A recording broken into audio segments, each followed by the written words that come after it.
Despite one of the most favorable environments in years for shoppers, Sears Holdings SHLD has reported disastrous holiday season results.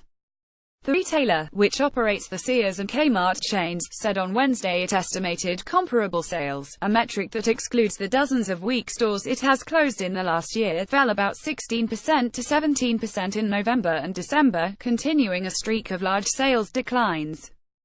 Last week, Sears Holdings announced another 103 closings in yet another round of shutterings in the last few years.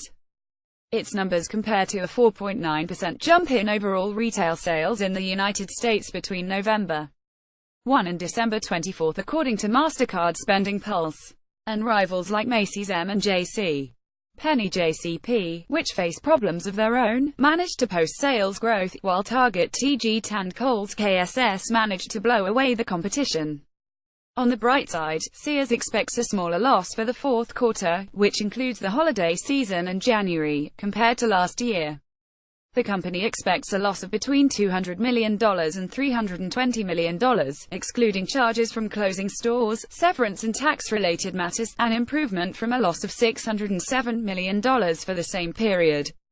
Sears reported its performance at the same time it announced yet another round of financial maneuvers aimed at staving off a cash crunch. The moves this time including $100 million in new financing already committed and another $200 million it is trying to line up. The move sent shares up 9% in pre-market trading, but the Sears stock remain about 76% off their 52-week high. Such loans would be supported by ground leases on its real estate and other, select intellectual property, Sears said.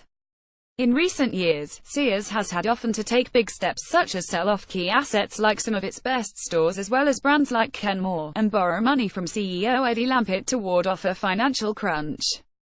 Lampert recognized ongoing worries about Sears among investors and vendors in a blog post.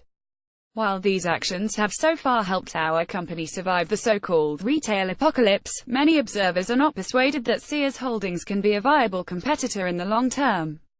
It is obvious that to overcome such skepticism and obtain the support of outside lenders and our vendor community, which is crucial to the success of any retailer, we need to undertake further measures.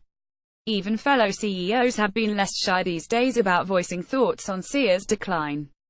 The CEO of Penney, Marvin Ellison, said last week he was going after Sears' appliance business, while Lands' End boss, Jerome Griffith, said on Monday he expects his business at Sears to go away eventually. Sears said it was still working to return to profitability in 2018 and said it had found $200 million of cost savings unrelated to store closures.